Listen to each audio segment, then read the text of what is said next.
So I was late to the Spiritbox party. I think I started listening to them around 2022-ish. They had already released their debut album in 2021, and for a while we've been anticipating when that sophomore album would come, as they've released a slew of EPs since, and have kind of, been around in the metal scene, but nothing that would signal that, hey, a new album is on the way. But last year they started releasing singles and teasing that it was coming, and here we are, May 7th of 2025, and the long-awaited sophomore effort by the heavy metalcore band Spiritbox, Tsunami C, is here.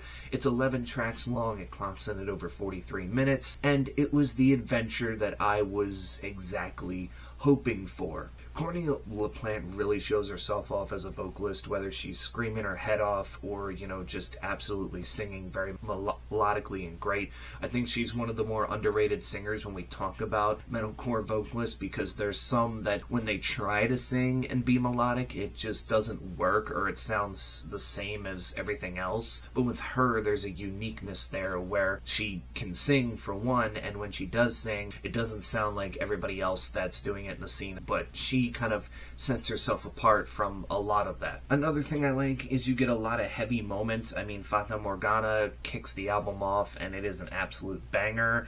And then, of course, there's singles like Soft Spine and No Loss, No Love that just absolutely punch you in the face. But then on a song like Perfect Soul, it soothes you in a way. It kind of releases a lot of the sadness that you've had or maybe going through in your life. And, again, it just shows that the band can shift and not stray too far away from what they're good at the same point in time. Other songs like Keep Sweet, the title track, A Haven with Two Faces, Crystal Roses, Ride the Wave, which it starts off so melodic, and then towards the end, Courtney is like screaming during the breakdown, and it starts out where it's like the voice is definitely tampered with, and I like that, the little echoey kind of voice they put on it, because it makes it sound eerie, and then it goes into the actual screaming portion of the song. And then it ends on a, I guess you can call it softer note. It's not necessarily soft, I guess it's soft for Spiritbox's standards.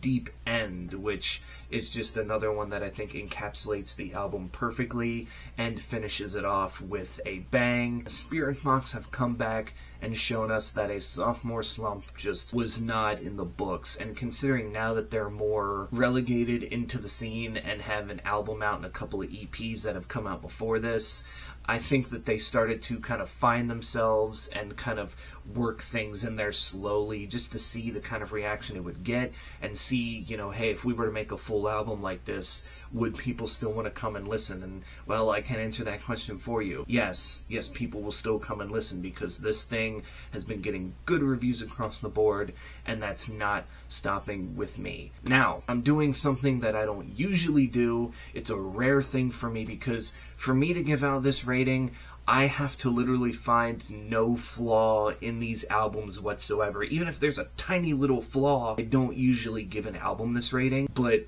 with the way this thing from start to finish just absolutely slaps, and the production is great, the vocals are great, the instrumentation is great, I have to give it the rare, perfect 10 out of 10 score. It is just that good. I would recommend it to anybody, especially if there's people who are kind of, dipping their toes into metal and want to look into more. I feel like this is an album where you can start, because it gives you some heavy stuff, but there's also the softer stuff that you can listen to that can kind of ease you into it even better. So, congratulations, Spiritbox. You got the rare score, and I'm happy that I can finally give it out after a good bit, probably 5 years since I've actually given a new album release a perfect score. But nonetheless, you can tell me in the comments below, what did you think of this album? What were some of your favorite songs and least favorite songs? And until then, I will catch you all in the next one.